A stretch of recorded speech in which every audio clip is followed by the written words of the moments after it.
take a small handful of fish and then just drain it into the oil. Oh, wow. And then just use 2 slotted spoons. Yep, and just gather it. Oh, wow. That is amazing. And just let it get nice and crispy and golden. So it's, again, a textural thing. Yeah. So when you write crispy fish on a menu, people are expecting a crispy whole fish. Not crispy fish powder. Yeah, yeah. So I'll just make another one. It just looks amazing. Yeah, it's really interesting. The next thing that I want to do is make the topping, and first of all, I'm going to make the dressing. OK. Well, before you start, I'm actually going to pop my little quiz into the steamer. And just about 7 minutes on a high heat. Great. That's plenty of time to do this dressing that I need to do now.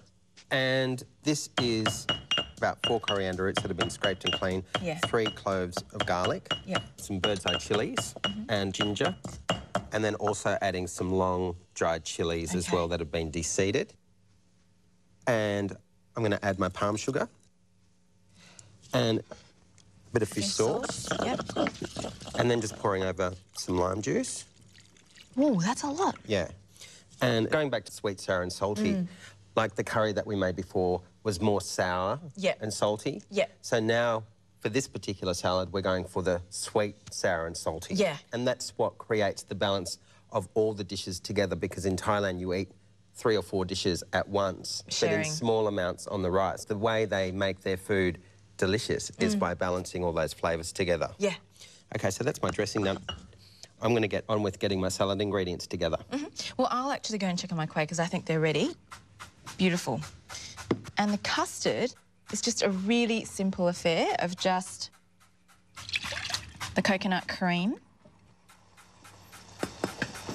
Because we've already got the palm sugar going in the filling, we don't really want to have that in the sauce as well. So we want a clearer flavour. So it's just really just the coconut. So we're just going to use white sugar and quite a bit of salt, probably almost a teaspoon.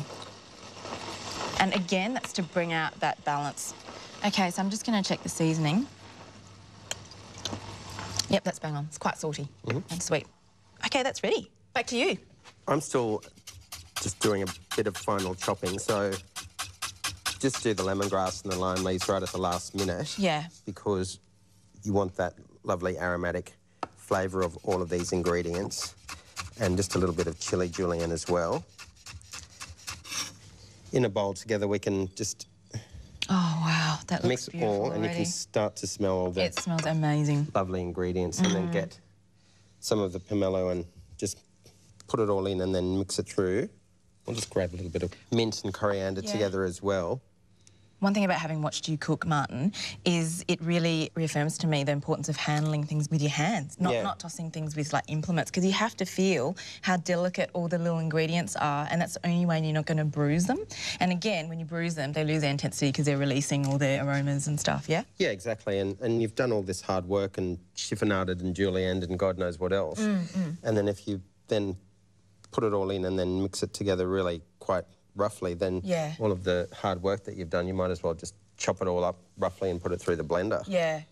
And then I've just got some betel leaves that I've still got left over from my sour orange curry, so I thought it'd be interesting to actually make little tiny salads, and then you can just break small amounts of the fish. Oh, gorgeous. And just put it on each one. So what we'll do is just moisten this salad with a bit of our dressing. And we don't want to put any liquid over our fish, really, because otherwise it'll just turn soggy straight away. These are the sort of little tips that you need to refine your cooking with. That's so delicate, like you touch it and it just falls apart. You can just hear the crunch of that fish as well.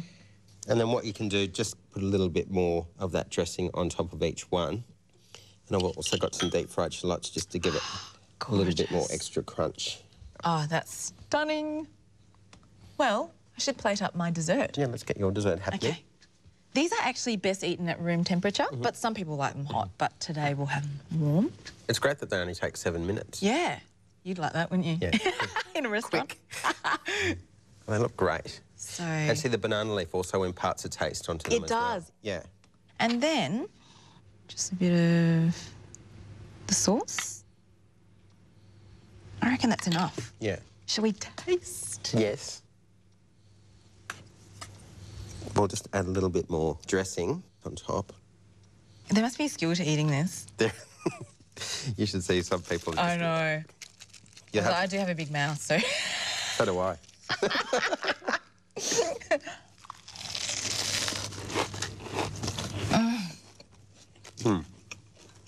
It's a textural thing. Oh, my God. It's like fireworks in my mouth right now. No, I like that.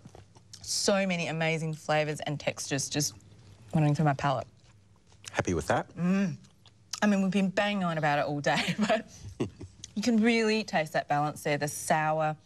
And there's so many competing elements, yet they're harmonising at the same time. Exactly, and that's what Thai food's all about. It all has to come together and blend. Let's get into this.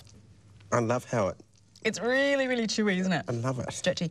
When it's cooled down a bit, it's a little bit more manageable. Like it?